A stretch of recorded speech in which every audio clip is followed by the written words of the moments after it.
BFM Business et Tech & Co présente De quoi je me mêle, François Sorel.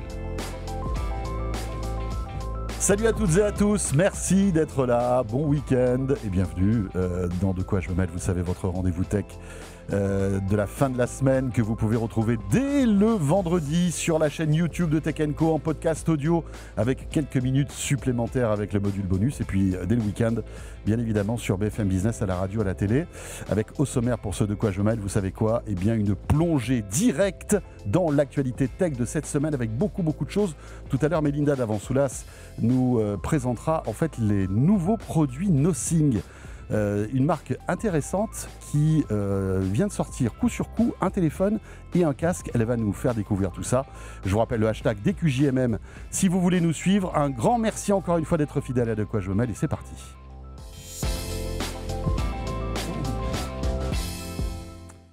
Donc le club de la presse IT avec, écoutez, sans Anthony Morel, vous n'auriez pas eu De quoi je me mêle déjà la semaine dernière, ça aurait été un peu tristouné quand même. Même si on sait que l'IA un jour nous remplacera. Probablement. Salut Anthony. Salut François, salut tout le monde. Tout va bien ? Ouais, ça va. Moi j'attends que l'IA, on puisse, tu sais, créer son double virtuel et ensuite tu vends ton image. L'IA, tu lui fais dire ce que tu veux et tu me payes et moi je viens pas. Exactement. Voilà. Des droits d'auteur en fait. Des droits d'auteur. Ouais, mais tu sais, il y a des médias qui réfléchissent comme ça aujourd'hui. Écoutez, tu peux avoir des présentateurs qui présentent 24 heures sur 24. C'est pas mal ça. Ouais, c'est pas mal. On va y penser. Ça nous manquerait peut-être. Ouais, je pense qu'au bout d'un moment, ça doit être un peu triste. Ouais. Mais Anthony Morel que vous retrouvez sur BFM Business en chair et en os quand même. C'est pas son avatar. Et aussi à la mi-journée sur RMC et RMC Story. Et donc Mélinda qui est là. Salut Mélinda. Salut François, salut Anthony, salut tout le monde. De la rédaction de Tech & Co que vous retrouvez toutes les semaines dans Multijoueur parce que Mélinda a plusieurs casquettes, les amis. Le jeu vidéo, les produits tech, Apple. Et merci d'être là souvent dans De quoi je me mêle pour nous raconter toutes ces belles histoires. On va commencer par les lunettes connectées, parce qu'on voit qu'il se passe quelque chose. Ça commence un petit peu à bouillir là, dans la marmite. On voit qu'il y a de plus en plus de projets, il y a de plus en plus de rumeurs qui circulent à ce niveau-là. Lunettes, mais aussi masques VR, AR. Et c'est le cas, Anthony, de ces dernières rumeurs qui proviennent de chez Apple. C'est un certain Ming-Chi Kuo, toujours du mal à... C'est pas facile à dire. Voilà, à prononcer son nom. Ce monsieur qui est je ne sais pas comment il fait, c'est un aspirateur à rumeurs. Une mine d'informations. Une mine d'informations. Je crois que lui, il est très proche du côté des fournisseurs, donc il a pas mal d'infos de ce côté-là. C'est les écrans, sa spécialité. Voilà. Tout ce qui a trait aux écrans, donc les smartphones, les lunettes, les casques, forcément, c'est la référence.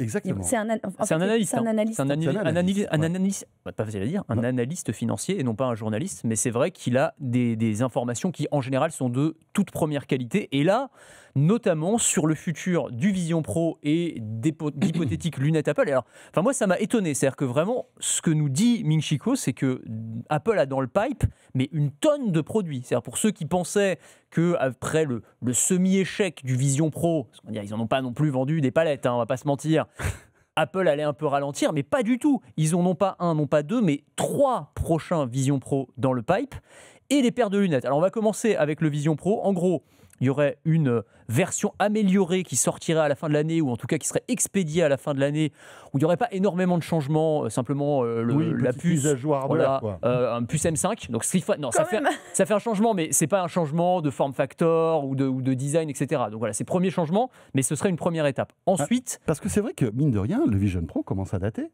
Il a été annoncé il y a quoi, il y a 2 ans ? Alors, il a été annoncé il y a 2 ans, il est sorti l'année dernière au mois de fin janvier, début février. Ouais. Et en fait, il était un petit peu en retard niveau puce à ce moment-là, parce qu'il est sorti avec une puce M2. Oui, alors qu'ils étaient au M3. Alors qu'on en est M3, M4, tout ça, et on savait que ça arriverait vite.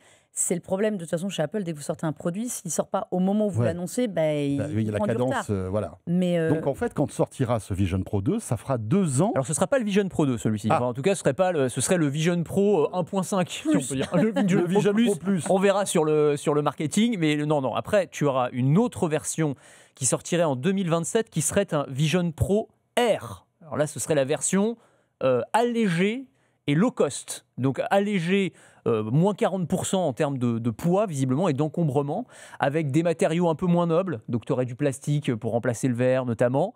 Et puis, plus de légèreté, moins d'encombrement, et un prix. Alors on n'a pas le prix, mais a priori, ce serait le modèle démocratique. Alors si c'est 3 000 au lieu de 4 000, si tu veux, ce sera un 2500. Ouais, c'est ça. Mais bien sûr. Ce sera pas un MetaQuest à 500 balles. On va pas se le cacher. Mais bon, en tout cas, ce sera la prochaine itération. Et ensuite, tu aurais donc le Vision Pro 2 qui sortirait lui en 2028 et qui là pour le coup aurait un design complètement revisité.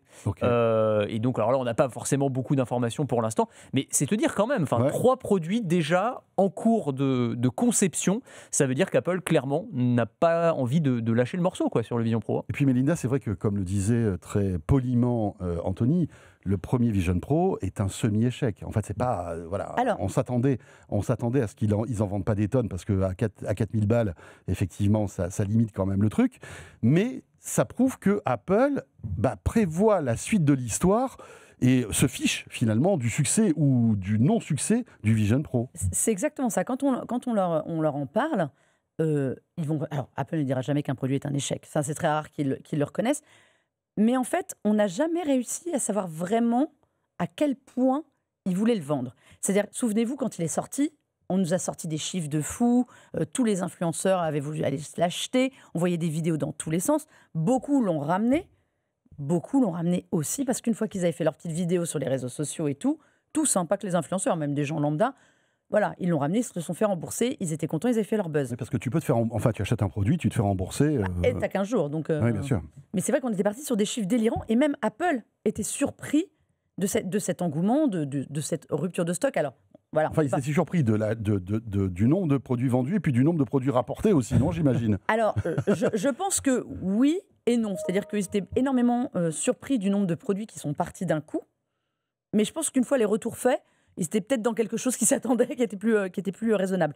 En revanche, moi, j'étais donc à la conférence WWDC. Il y a plein de développeurs qui utilisent le Vision Pro. Et ça, c'est aussi un indicateur pour Apple. Ça veut dire que derrière, il y a un marché. Évidemment que ce n'est pas un produit pour monsieur, madame, tout le monde. Ça, c'est clair. Au-delà du prix, de l'usage, honnêtement, c'est un produit technologiquement fabuleux, le Vision Pro. Mais pour faire quoi derrière ? Les gens qui peuvent l'utiliser, c'est restreint. D'où l'importance d'avoir un casque plus allégé, ça on sait, pour le prix, pour le fait que c'est lourd, il est très très lourd, mine de rien, il est très premium.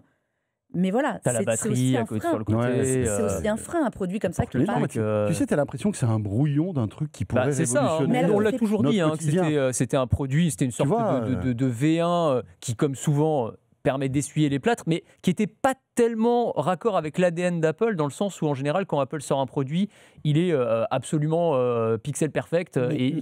C'est ça le truc. Pour moi, ce produit, par rapport à leur idée... Non, mais la batterie en bandoulière, par exemple, c'est pas Apple. Pour moi, ça, c'est une erreur de design. Voilà. Je ne comprends pas cette batterie en bandoulière. Filaire, ça, c'est un truc, pour moi, c'est l'hérésie du produit. Ouais.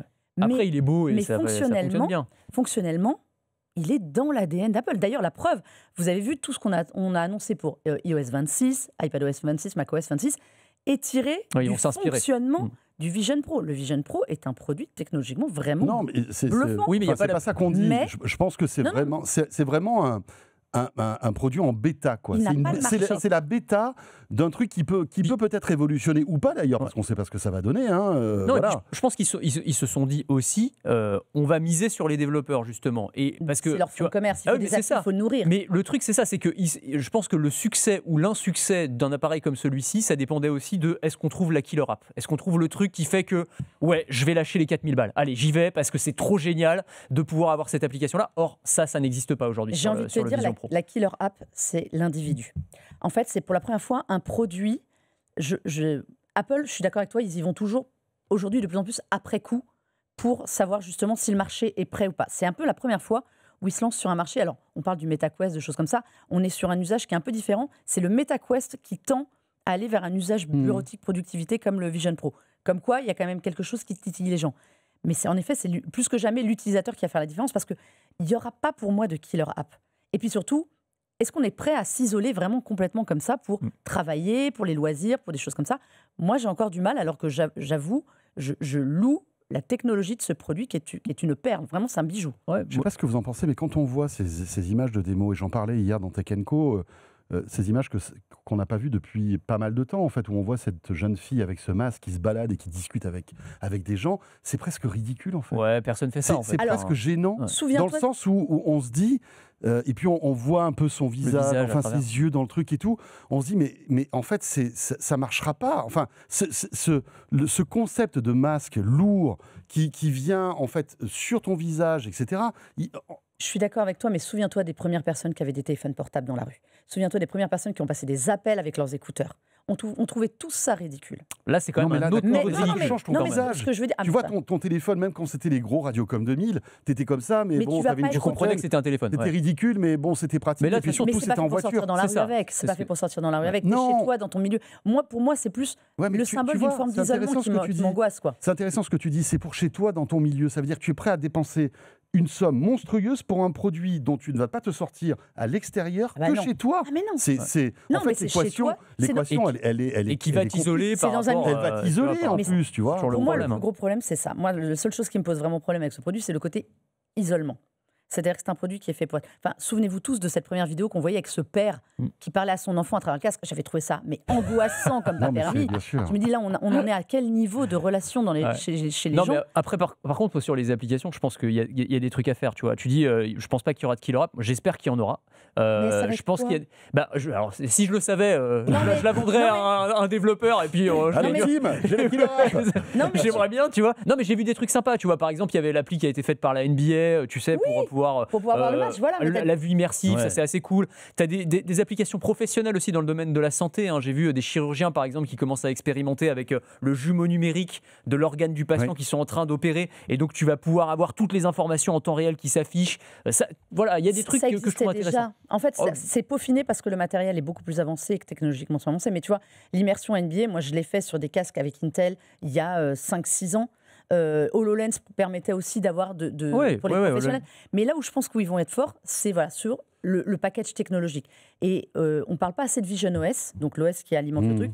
Il fait des progrès à une vitesse. Non, mais bien Là, sûr. on a vu les derniers Persona, vous savez, donc ce double Oui, numérique. oui. Faites des FaceTime avec quelqu'un qui a un persona et un casque, vous allez voir, c'est pareil, c'est un peu une plongée futuriste angoissante. Là, on arrive vraiment à un degré de réalisme. Ouais, c'est un peu le musée Grévin qui bouge en fait. Ouais. Ouais, alors il y a un peu de ça, je suis d'accord C'est avec un peu ça. mais voilà, moi, c'est le côté isolement qui m'inquiète. En revanche, en effet, travailler, moi, je travaille avec mon Mac, avec le casque. Ouais, si tu es dans les transports, personne ne peut zioter ton ordinateur. Mais je déteste Ouais. être dans le train ou l'avion avec mon casque. J'avoue, je suis hyper mal à l'aise. Mais c'est compliqué. pratique. Ce qui est intéressant, c'est qu'on peut imaginer que Apple, petit à petit, va arriver à miniaturiser tout ça, à alléger tout ça pour arriver aux lunettes, Anthony. Parce que Exactement. c'est peut-être ça, véritablement, la vraie révolution, Ouais. qui mettra du temps. Mais ce Ming-Chu Kuo, pardon pour son nom, j'ai vraiment du mal, eh bien, lui aussi a une espèce de roadmap sur les lunettes Ouais, connectées d'Apple. là aussi, alors ils vont s'y mettre et finalement, voilà, j'allais dire assez rapidement, alors avec un coup de retard, mais c'est comme le disait Mélinda, ça a toujours été la stratégie d'Apple de voir ce qui fonctionne et puis ensuite de perfectionner ou d'essayer de sortir un truc à la sauce Apple. Là, ils ont bien vu le succès des Meta Ray-Ban, évidemment, donc ils vont sortir un modèle qui a priori s'inspirerait des Meta Ray-Ban au point de vue des fonctionnalités, ça ce serait pour 2027, donc avec les caméras, l'IA embarquée, pas beaucoup plus pour l'instant, et ensuite 2028, on aurait une version avec de la réalité augmentée. Donc là, à la sauce Apple, on n'a pas beaucoup plus d'informations pour l'instant, mais un truc à la Google Glass ou Meta Orion, on va avoir l'occasion d'en reparler, mais pour le coup, ils intégreraient aussi des lunettes avec de la réalité augmentée, avec une miniaturisation poussée au maximum. Voilà. Tim Cook a toujours dit que la réalité augmentée était sa priorité par rapport à la réalité virtuelle. C'est pour ça que d'ailleurs, on parlait de Vision OS, il y a ce côté un peu, on veut faire de la réalité augmentée dans un casque qui est fermé, qui est assez paradoxal. Ils ont un problème chez Apple quand même. Ils vont sur les Ray-Ban Meta. C'est que Ray-Ban, Meta, ils ont que ça en fait comme support un peu technique. Ils n'ont pas de smartphone, ils n'ont pas d'écouteurs. Si vous utilisez des lunettes, Ils ont les masques Oculus, enfin. voilà, oui, mais tu vois, ils n'ont pas de les smartphone. MetaQuest. Les Ray-Ban, elles vous permettent d'écouter de la musique, de passer des appels. Donc il faut qu'ils arrivent à jouer Apple avec leur écosystème. Si tu investis dans des lunettes qui te permettent d'avoir des écouteurs, bah, tu tues un peu ton marché du AirPods. Ouais. Donc, ils ont cette question de savoir comment est-ce qu'on l'inscrit un modèle qui n'apporterait rien de plus que des Ray-Ban par rapport à nos produits existants. Et je pense qu'elle est là la vraie question. Ouais, ouais. Quand ils vont commencer à faire de la réalité augmentée, avoir ce degré supplémentaire, ce sera intéressant. Mais voilà, alors pour le faire, pour avoir des Ray-Ban et des AirPods, de temps en temps, je bascule de l'un à l'autre. Et si j'avais le son des AirPods, la qualité des AirPods qu'on retrouve dans le casque, dans le Vision Pro, donc on sait de quoi ils sont capables sur des branches au niveau sonore, avec de l'audio spatialisé, Ouais, Et ces si- lunettes, elles tuent tes AirPods. Ouais, quand et si même. tu te pousses la logique encore plus loin, à terme, Non, mais il n'y a avec pas la la réalité réduction de bruit, tu augmentée, vois. Sur les AirPods Pro, tu as la Ouais. réduction de bruit. Tu n'auras Oui, jamais la mais- réduction de bruit sur Non. des lunettes, par mais exemple. tu vois, mais tu vas. Je pense que c'est pas les mêmes usages et comment dire, les mêmes individus. C'est pas les pros que ça va tuer. C'est les AirPods d'entrée pour moi. Ah oui, peut-être. Tu vois. Ouais, Bah puis oui, alors, c'est le gros du marché. Et C'est un et gros c'est vrai marché. pour les AirPods, et si tu te projettes dans quelques années, si tu as un monde où les lunettes, comme l'imagine Meta, pourraient remplacer la plupart des fonctionnalités du smartphone, là pour le coup, tu Et tu tues ton iPhone. vampirises carrément Ouais, l'iPhone. c'est Alors là, clair. pour le coup, c'est encore autre chose. Et c'est là où Apple est pas bien. Parce Ouais. que Apple, ils ont tout. Et où on place ces lunettes dans l'écosystème en parallèle, qu'est-ce qu'elles apportent? Parce qu'Apple, il faut toujours que le produit apporte quelque chose. Ce qui est intéressant, c'est que donc Apple, on voit, en tout cas, là, tout ce qu'on vous dit, ce sont des rumeurs. Hein. Ouais. Il n'y a rien d'acté Non. et de communiqué vraiment par Apple. Hein. Avec un plus, je ne l'ai pas dit, hein, mais pour le coup, parce qu'on disait que les ventes du Vision Pro avaient été confidentielles et que effectivement Apple était parti sur un objectif relativement restreint. Là, pour le coup, les lunettes, ils auraient un objectif de Bien bastonner. sûr. Sur la première paire, ce serait 3 à 5 millions d'unités expédiées la Ce qui première n'est année. pas déconnant, parce que quand tu vois le succès des Ray-Ban Meta, Ouais, tout à tu fait. peux te dire que ça va marcher. Complètement. En fait, Et donc. ce qui est intéressant, c'est qu'il y a d'autres constructeurs qui s'y intéressent, notamment Xiaomi, qui eh bien, va explorer cette voie des lunettes connectées. Tout à fait. Ils ont présenté un modèle en Chine, alors qui ne sortira qu'en Chine pour l'instant, mais qui est assez intéressant, qui s'inspire clairement des Ray-Ban Meta, là encore. C'est à peu près le même type de fonctionnalité, mais qui vont un petit peu plus loin quand même, et qui coûterait pour le coup 250 €. Donc pour le coup, on est sur quelque chose qui va permettre peut-être de démocratiser cette technologie. Ouais, 100 € de moins que 100 € de les moins. Ray-Ban Meta. hein. Les Ray-Ban Meta, alors qui sont 350 €, ça reste un budget. Après, c'est des lunettes, c'est la marque Ray-Ban, donc forcément, c'est un prix. Oui, c'est ça. 250. Tu payes aussi la marque Ray-Ban. Ah, clairement, hein, évidemment. Mais là, à Ils font tout, hein. 250, tu commences à avoir quelque chose de relativement intéressant. On sait que Xiaomi, sur les smartphones, même sur les voitures d'ailleurs, ils sont réputés pour leur rapport qualité-prix assez costaud. Donc tu imagines que ces lunettes, elles vont être plutôt quali, hein, ça va pas être un truc d'entrée de gamme, mais avec un prix qui va être beaucoup plus agressif et donc permettre à beaucoup plus de personnes et probablement des millions d'utilisateurs en Chine de commencer à adopter ces usages et donc de développer cette logique des lunettes connectées. On sait que Google est sur le coup. On sait que Samsung est sur le coup. Ouais. Tous s'y mettent, en fait. Je veux dire, je pense que 2026, fin 2025-2026, À Noël, les lunettes connectées vont envahir tous les marchés. c'est clair. Ça va être intéressant de voir justement si elles vont envahir aussi les étals des opticiens. Oui. Parce que De vous savez plus en qu'il plus, on les voit. Hein. y a cette question aussi qui est intéressante. Est-ce que c'est des magasins d'électronique qui vont vendre ces lunettes ou est-ce que ce sont les opticiens? Bon. Vous savez que c'est... On l'a évoqué rapidement dans l'émission de la semaine dernière, parce qu'on parlait aussi, tu sais, du partenariat entre Meta et Oakley, hein, qui multiplie donc bien les sûr, bien sûr. partenariats. Oui, oui, oui. Et je disais qu'on avait eu sur BFM Business, il y a quelques semaines, le patron d'Essilor Luxottica. Bah, tu Oui. l'as rencontré aussi, je Oui, crois. oui, Ouais. tout à fait. Et justement, il parlait exactement de ça. Et ce qu'il expliquait, c'est que demain, quand tu iras chez l'opticien, bah, en fait, les fonctions connectées, ce sera exactement comme tu as la fonction anti-reflet, en fait. Ouais, tu c'est- choisiras oui, oui, finalement tes lunettes. Ouais, alors, ouais. vous voulez la Vous êtes fonction, mis vous un voulez de passe l'IA. vous voulez l'option connectée ou C'est pas ça. La réalité augmentée, ça vous intéresse? Je vous mets la petite option. Vous en avez deux pour le prix d'une, de toute façon, avec l'intelligence artificielle. Il y en a une avec l'IA, l'autre sans l'IA, mais voilà, ce sera. Et en fait, c'est ça, quoi. Ce sera vraiment une option. Et effectivement, ça va être intéressant. Et c'est aussi un moyen de démocratiser. C'est-à-dire que monsieur et madame tout le monde, tu n'as pas besoin d'aller dans un magasin qui vend spécifiquement de l'électronique pour pouvoir avoir un accès direct, pouvoir tester aussi, parce que c'est important aussi de tester quand tu les as, que tu Ouais. entends effectivement la qualité sonore, et puis que tu poses une question et que tu as l'IA qui te répond, tu as l'effet waouh tu que vois, tu peux tester, quoi. Prenons l'exemple d'Apple. Est-ce que tu pourras acheter des lunettes Apple chez l'opticien? Parce qu'aujourd'hui, ton Apple Watch, Ouais. tu l'achètes où? Ouais, non, ça, je suis pas sûr. Ouais. Tu l'achètes dans un magasin Apple. Ouais. Tu vas pas l'acheter chez un horloger. Ouais. Ça n'existe pas. Non, c'est vrai. Ça va être intéressant de voir aussi quelle est la stratégie qu'Apple prend. On rentre, là, c'est un peu le business, c'est le retail, mais c'est intéressant de voir comment ce type de produit va être distribué, en fait. Souviens-toi que l'Apple Watch, la première, quand ils avaient fait leur édition qui coûtait une Oui. fortune, ils s'étaient mis dans les magasins premium. Il y en avait aux Galeries Lafayette, choses comme ça. Ça n'a pas Et- duré longtemps. hein. Après, ils ont tout Non, repris le mais marché. oui, parce ils ont que mis, oui. ils ont mis ça dans les Apple, Apple ils ont un Store. peu plus ce côté premium. Et la grosse force de Meta, c'est d'avoir fait ce partenariat avec Essilor Ouais. Luxottica. Ils se sont ouverts des boutiques. Quand vous allez dans un magasin du groupe, vous avez quand même toute une verticale, Non, tout c'est clair. un store, enfin des étagères, Ray-Ban Meta. Il y a d'autres marques qui font des lunettes connectées, marques elles-mêmes, mais on n'en parle pas parce que ils n'ont pas cette force de frappe qu'a Meta et qu'a Essilor. Mais aujourd'hui, on revient, c'est drôle parce qu'il y a souviens-toi, il y a 2 ans, 3 ans, on parlait beaucoup de lunettes connectées. Alors c'était pour regarder des films, pour faire des trucs. Quelques-uns mettaient du son dedans, mais personne n'a la force de frappe de Meta. C'est ça qui a été fort. Snapchat a fait avant eux des lunettes connectées. Il y en a plein d'autres. Oppo, des marques, il y en a plein. Mais il faut trouver le bon partenaire. Et je pense que la force de Meta, c'est d'avoir fait ça avec Ray-Ban, d'avoir pris un modèle iconique. Là, ils vont avec Oakley. Pour qu'Apple arrive à rivaliser, il y aura déjà Apple, mais il faut un partenaire. Il faut un légitime, en fait. C'est ça, absolument. Alors, Xiaomi, pour le coup, ils y vont tout seuls. Mais ils y vont qu'en Chine. Ils y vont qu'en Chine. J'ai retrouvé les specs parce que je les cherchais tout à l'heure. Je les avais, du mieux. Ah bah voilà, j'ai donc 12 caméra 12 mégapixels, puce Snapdragon AR1. Donc ouais, bon voilà. Et des fonctionnalités de traduction audio en temps réel et des verres électrochromiques aussi que tu peux faire varier jusqu'à l'opaque en quelques millisecondes. Donc ça c'est sympa aussi. C'est leur deuxième modèle, Xiaomi. Ils avaient sorti un modèle sans IA. En fait, le premier n'avait pas d'IA. C'était vraiment un truc pour de la musique. Je crois, je sais même pas, il n'y avait pas de caméra, tu ne pouvais pas filmer. Donc eux, ils tentent quand même depuis longtemps, mais ça reste cantonné à la Chine. Là, on ne peut pas l'avoir en Europe encore. Bon, les amis, dans le rayon lunettes, on a encore, en farfouillant, on trouve un truc. Là, je peux vous dire qu'en ce moment, vraiment, là, il y a des cartons partout. Et avec Anthony, en farfouillant, on a trouvé cette petite rumeur concernant Meta, qui, en fait, vous le savez, prévoit évidemment le futur de ces lunettes connectées.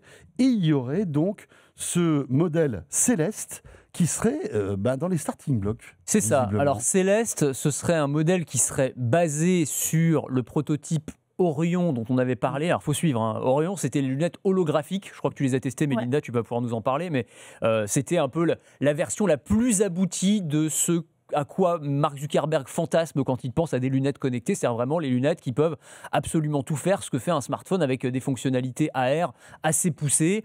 Tu as en gros un écran de téléphone quasiment dans tes lunettes. Là, Céleste, pour l'instant de ce qu'on en sait, ce serait des lunettes qui auraient IA embarqué, qui auraient un petit écran en bas du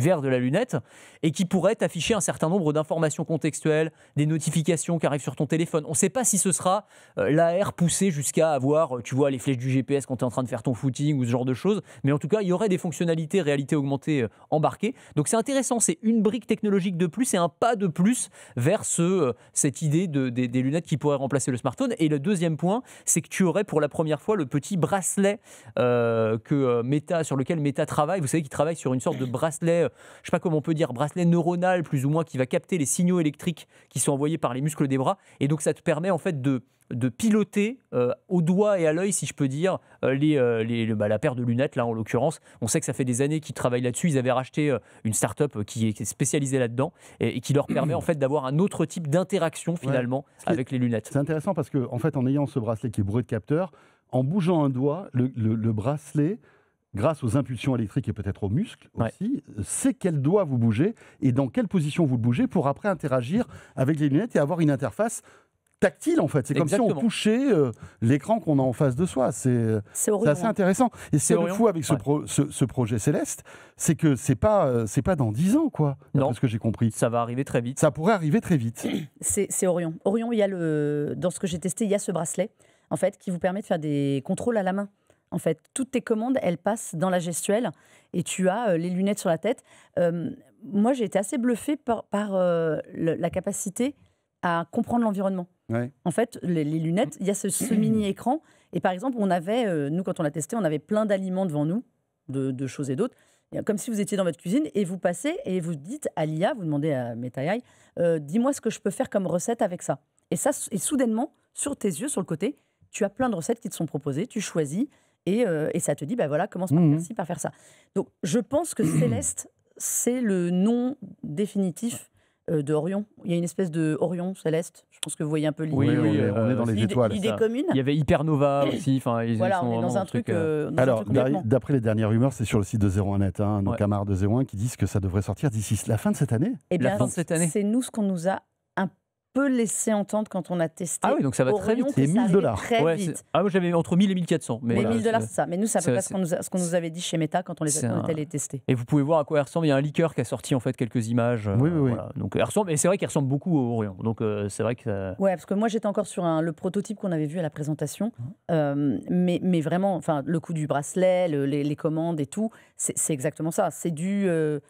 Pour tous ceux qui ont testé une Apple, les Google Glass, qui avaient un gros problème, c'était que l'écran était trop petit pour pouvoir lire.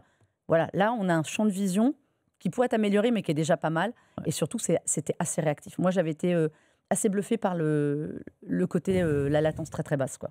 Bon, bah écoutez, tout ça est bien excitant. Le seul, on va dire, point noir, et je suis un peu dans ton cas, je ne sais pas si tu testes souvent les Ray-Ban Meta, Anthony, mais on les sent. C'est-à-dire que nous qui portons des lunettes, on les porte du matin au soir, et je me suis amusé, typiquement pas plus tard que ce week-end, j'avais mes Ray-Ban Meta toute la journée. À la fin de la journée, tu vois, j'ai mal au niveau je sais pas, derrière les oreilles, au-dessus des oreilles, en fait, à la fin des branches des lunettes, et puis sur le nez, tu te retrouves avec une marque quand même assez forte, parce que c'est lourd. C'est beaucoup aussi ou pas?